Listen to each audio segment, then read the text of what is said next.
core is the federal government's response to helping low-income families, people at the poverty line or below.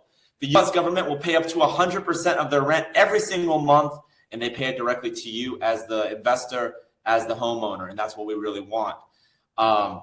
This is great for new investors that want to build guaranteed passive income right off the jump, right at the first property, or for those experienced investors that may have gotten burnt with Airbnb or may have gotten burnt with a regular rental property during the pandemic, during any time of high unemployment, tenants lose their jobs, get furloughed, get laid off, whatever the reason, if you don't have guaranteed income from the federal government, are going to be making that payment out of pocket.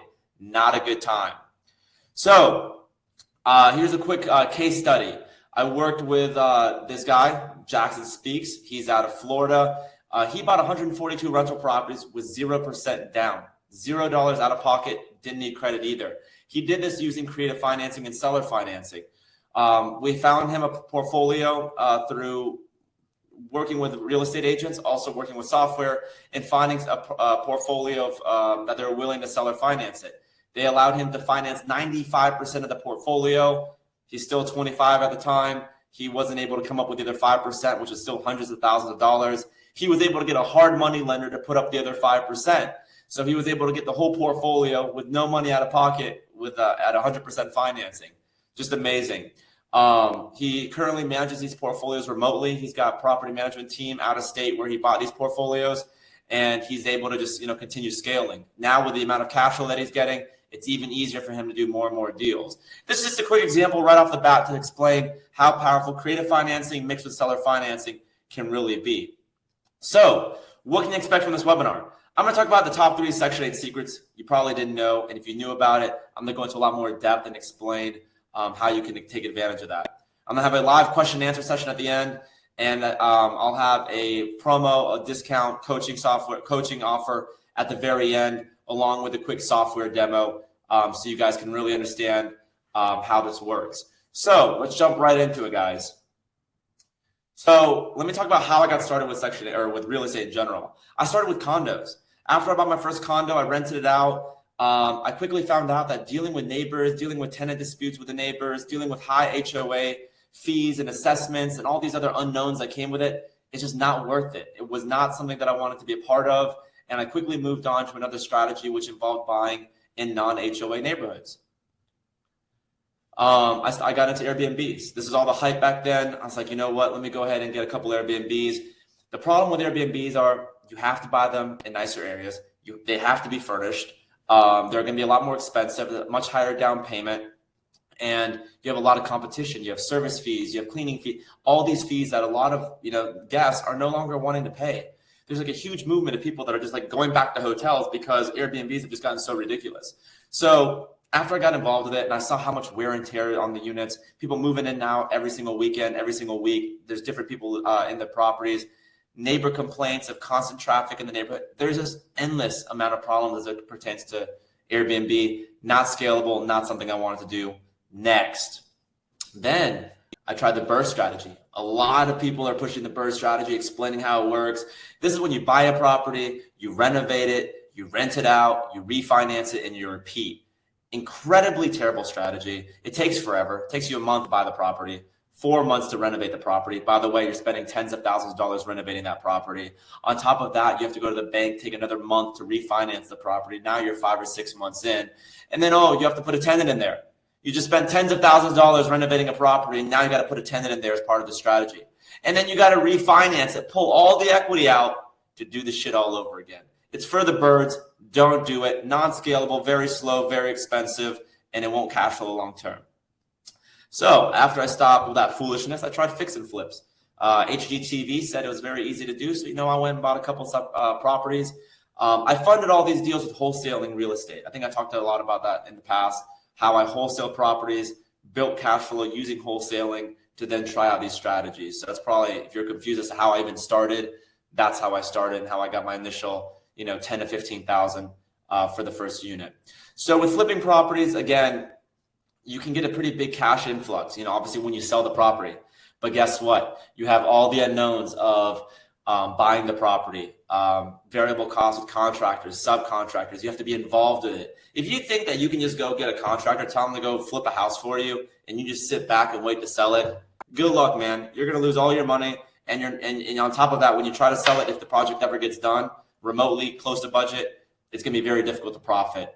It just took forever. It's slow. I did able to get out of both of the properties. I did successfully flip them, made some money on them, but it's not something you can just go to Vegas for a week or go to Turks and Caicos for a weekend and just forget about. And that's not something I wanted to be involved in. So after several years of trying every strategy, I discovered the hard way. I had my aha moment, that light bulb moment they talk about. After working with Airbnb and all this other stuff, I was like, you know what? Screw it. Let me go ahead and just buy a $55,000 house, see what happens. Let me try to avoid all these idiots with all their misconceptions telling me, don't buy that house. There's going to be so many problems. You're going to have issues with the tenants, blah, blah, blah. At the end of the day, money talks, BS walks. And in this case, it was rented out for $1,350. $55,000 house rented for $1,350. It got me interested. The tenants were long-term. The unit was in a little bit of rough shape, but didn't take that much to get it back to her former glory. And here we are. The day after I closed on this $55,000 property, the landlord calls me, says, hey, we need to switch you over so you can start receiving Section 8 payments. I was completely bamboozled. I had no idea it was a Section 8 house. They never disclosed that to me. And I honestly kind of freaked out because I'm sure you guys have heard of all the misconceptions that are going through your head right now is like, oh, this is why I'm not going to do Section 8. So I had those as well. These are just things that you pick up along the way through, the media, through friends, through maybe anecdotes that you've heard could not be further from the truth. And we're going to get right into that. So I'm sure you're all thinking like, this is great and all, but how do you get started? Listen, I was in the exact same position you guys were in 9 years ago, right? I had no clue where to start. I had no mentors. There was no like Section 8 classes or courses or community college courses that I could take. It was all sink or swim. So I did trial and error method. It cost me hundreds of thousands of dollars because, guys, I put in terrible tenants because I had no idea what I was doing. I had terrible property managers. I went through evictions. I chose bad properties that were not compliant with Section 8, lost money there. So in this webinar and the course and like basically anything I put out, it's all designed to help you avoid the stress and headache so you don't have to go through this exact same trial and error process. Because yes, it's smart to learn from your mistakes, but it's brilliant to learn from somebody else's mistakes. And that's what I hope you guys take away from this webinar today. So you probably haven't got started with real estate because you don't know how it works, common misconceptions, you don't have a coach or a guide, blah, blah, blah. These things are limiting beliefs that you won't even get to your first property. And it really is the second you get started, everything else falls into place. It's a copy and paste job into buying your second, third, fourth, fifth unit. So let's talk about how to get your first unit in the next 30 days. One, you have to understand that Section 8 pays way more rent than regular market rate tenants, non-Section 8 tenants. It's recession-proof, pandemic-proof, inflation-proof, market-proof, government shutdown-proof, debt ceiling-proof, as we've recently found out. All of these things are amazing as Section 8 will continue to make the payments through that. And why do they pay more than regular tenants? Section 8, let's say if a regular tenant was at $1,000 a month, Section 8 is going to be $1,300 or $1,400 per month every single time in almost every county. Why? They need to incentivize landlords and investors to accept Section 8 vouchers so tenants have a place to stay. Otherwise, they run into massive homelessness issues. They run into massive issues with people in waiting lists and not being able to find housing. So they have to pay more. Vicious cycle, but it works well in your favor. World-class property management is the key to getting hundreds of thousands of dollars in monthly passive income. And you don't need strong credit, nor do you need to put 20% down every single time you buy a property. Had I done that, I would still be here at 30 units if I had done that. Save 20%, invest. Save 20%, buy another one. Save 20%. There's much faster ways of accumulating that wealth, and that's how I got to 600 plus units this fast. So, number one, as I mentioned before, federal government pays above market rent for low-income affordable housing. On top of that, Section 8 will also pay occasionally $500 to $1,000 for a new tenant upon move-in. Keep in mind, they are incentivized to have you rent the property to the federal government. They want that. The more that it happens, the less people are on that waiting list, the more they're able to utilize that budget that they already have for affordable housing. So, first step, you got to choose the best city. You got to choose the best market. This is probably one of my most commonly asked questions. Where do I buy a property? One, I look for average home prices. I look in the Midwest and the Southeast. I'm looking at areas that are not overinflated. No San Francisco, no Boston, no New York, no Miami, right? I'm making sure that the property values are low, and I'm looking at rents are high. Guys, all the rents for Section 8 are all published online. It's all publicly available data. You can go see that anytime. And you can see, okay, well, the rent is $1,400 and my potential mortgage on this property is $500. That's a $900 delta. That's where a Section 8 arbitrage, the difference between the two, comes into play. And this is how I was able to really exploit that as aggressively as I could. And once I realized that, oh shit, I can buy a property for $60,000 and rent it out for $1,400, it was a game over. Because regular tenants, any regular tenant that has a pulse is not going to move into a $60,000 property for $1,400. You might be lucky if they pay $700 on that unit. Section 8 does not care about the value of the property. They care about if it passes inspection, the bedroom count, also the location. Next, average condition of the property. I'm not buying in war zones. I'm not buying in terrible areas that are going to have high crime and tenants are going to move out every single month. I don't do that. I don't renovate. I don't remodel. I don't do anything. I get the unit ready for maybe basic cosmetic issues, some housekeeping, maybe some light painting and landscaping. But we're not remodeling. We're not flipping houses here. How to identify the best properties? Guys, I'm looking at this before location. I'm looking at population. Is the population going up or going down? Crime stats. Is it violent area? Is it going to cause a lot of issues with tenants? What's the average growth? What's the median income here? You don't want to buy in areas where tenants are going to be unhappy. The biggest killer in any rental portfolio is turnover. When a tenant leaves, you have to get the property ready for the next tenant. Very, very crucial. Property size. I'm looking for properties that are not too big. Section 8 does not care about square footage. Very important to understand. If you go out and you buy a 3-bedroom at 3,000 square feet, and I go out and I buy another 3-bedroom at 900 square feet, we're going to get the same rents. The difference is when both those tenants move out, you're now turning over 3,000 square feet of house, and I'm turning over 900. Guess which one's going to be cheaper? Again, as I said, condition, making sure the properties are turnkey. You want to make sure that the tenant can move in. Maybe you put $1,000 or $2,000 in minor repairs, but that's all part of that. Financing. I talk a lot about creative financing, seller financing. If you want to use a traditional bank, that's an option as well. You're going to need a 620 or better credit score. Most people, you're going to need anywhere from $2,500 to $5,000 down. That's how much cash you need on your first down payment on a seller finance deal. There's no banks involved. There's no credit involved. There's no debt to income issues involved. There's no loan origination issues come through. You guys could have literally $3,000 in cash under your bed that you go throw into an account, checking account, and boom, you now have a down payment for a seller finance deal. So everybody here, or at least I would say most people here, is looking to achieve financial independence, and they think that Section 8 or real estate is the way for that, right?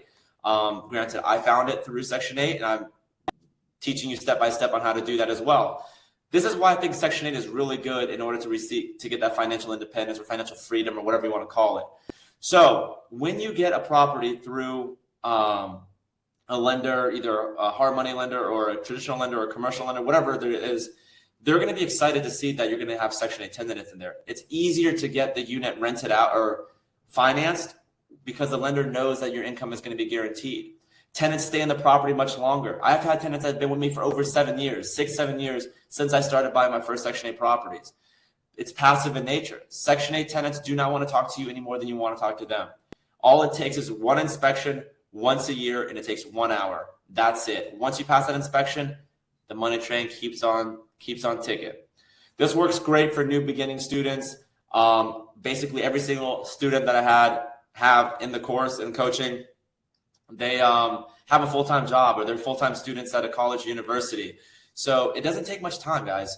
And also doesn't take any manual labor. You can sit here chilling on your computer, go on Realtor.com or Zillow, find properties that would be a good match, reach out to the agent. I have all this scripted. I have all this explained in the course and coaching as well, how to do that step by step.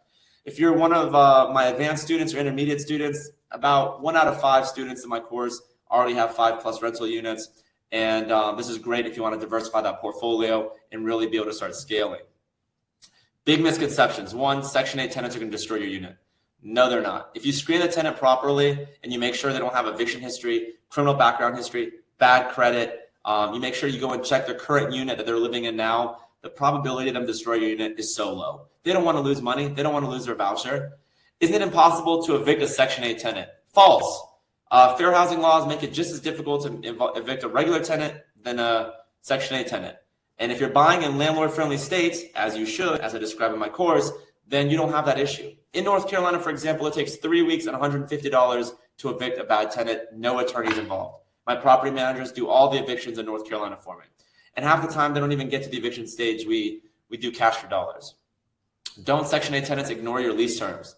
Guys, think about it. If you got free rent for the rest of your life, would you breach the terms of your lease and risk losing that free money forever?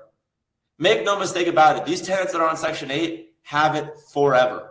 There's no expiration date on their voucher. There's no expiration date on how long they can receive the rents.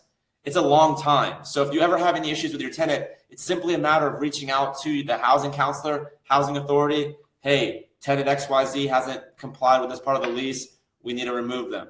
It's one phone call from them. Everything gets back on track. Secret number 2, you have to get your property management right. If your property management's not right, you're going to turn into a landlord. And the last thing you want to do is be a landlord. Being a landlord means you're managing the properties yourself. That is for the birds. You do not want to do that. You want a property manager involved, and they need to be following your policies and procedures that I also outlined much more in depth in the course and coaching program. Not all managers are built the same. You want someone that's going to take care of problems, be responsive to tenant needs, and be able to make you money every single month.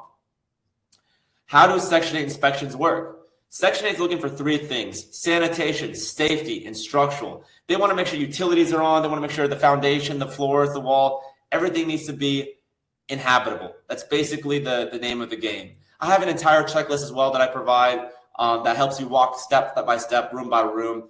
Guys, as long as you're not a slumlord, as long as you don't neglect your rentals, it's very easy to pass a Section 8 inspection. This is not some hardcore like Fannie Mae or Freddie Mac inspection where they come in and they get on the roof. I've never had an inspector get on the roof of one of my Section 8 properties ever. Hundreds of properties, multiple years, multiple states. No one ever gets on the roof. No one's crawling into a crawl space. They're looking to make sure the unit is livable. If you have 1 property up to 10 properties, property management company is probably your best bet. From that, after 10 properties, getting a property like your own property manager is going to work really well because you'll be able to afford it. A key thing here is do not insist on buying your property in the local area that you live in just because you're there. If you live in San Francisco, there's not going to be any cash flowing Section 8 property. Give it up. It's not worth it. You can't evict the tenants because you're living in San Francisco or California. The price is going to be too expensive. The rent's not going to be high enough. And if you ever need to evict them, good luck. They have all the rights in the world there. So you want to avoid areas like that. There is no harm in buying from an area outside of where you live. And it's very easy. You guys have Zoom. You guys have FaceTime. You guys have home inspectors. You have real estate agents. You have all these people that, A, work on contingency, meaning they only get paid once the job is done. And 2, they're willing to do it. It's for very cheap. Screening. The entire success of your portfolio, I don't care if you choose the best property in the best market with the best property manager. If you don't screen your tenants, you're going to have a terrible time. And a lot of landlords and investors, this is where they shit the bed, unfortunately. They get to the property, they want to, occupy, and then they rush it and they don't do their proper due diligence on the tenant. The tenant, turns out to be deadbeat. They stop paying their portion of the rent. They might, bring other people in, and it becomes a nightmare. We look at background checks. I even have my property managers go to their current house to see how they're living there. That's very indicative of how they're going to treat your house. I talk to previous landlords. I look at background checks. I look at eviction checks. These are all things that your property manager will do, and that's all part of the process in order to make sure that you have a good tenant in place. What happens if a tenant destroys my property? This happens almost never. I think people think this is like a daily occurrence. It's not. Guys, these people are living in the units. Why would they destroy their own property? If they do, and you did a terrible job of screening them, you always have their security deposit. You have first and last month's rent. You can file warranty and insurance claims. You can sue them. There's a million things that you can do for recourse, but the whole point is avoid this nightmare altogether. Screen the tenants and make sure you inspect the unit throughout the year. Do not set it and forget it. Have your property manager go out there. Even a quick drive-by will tell you a lot about what's happening inside the portfolio or the property. You do not need strong credit, nor do you need to put 20% down on every property. This is so key to understand. The biggest secret here, everyone thinks that you have to have all this money, all this credit, all these connections. Not true.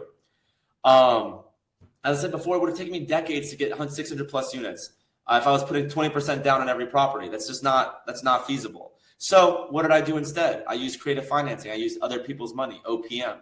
I built partnerships. I networked at like high net worth individual events. Cars and Coffee, Real Estate Investor Association meetups, RIA, go look that up, REIA, go Google that, look for your local chapter in your area. I also went on LinkedIn. You might not know it, but you might have some people in your network already on LinkedIn that might see what you're doing with real estate and want to get involved. And more about creative financing. This is essentially where you do either use other people's money, as I just described with partners. This is where a partner would bring the cash to the table for you, and you might be managing property, or you might be involved with the financing, or you have some other involvement, or seller financing. This is what Jackson Speaks did at the beginning of this live that I was talking about. He's the one that went out and reached out to different homeowner or investors and was able to get them to provide seller financing terms. With seller financing, you're always putting less than 10% down. 5%, 10% is generally the range that I look for. So on a $70,000 property, you're probably putting $3,500 to $5,000 down pretty commonly. Scaling. So a big thing that I get asked a lot is how I was able to scale to 600 plus units in less than 8 years. And this is exactly how I did it step by step. And obviously I go into a lot more in depth in the course and the coaching, and I'll get into that after this. But this is how I scaled. I bought as many properties as I could with my own money. So 3 or 4 properties. I used wholesaling as my kind of catalyst and my income source.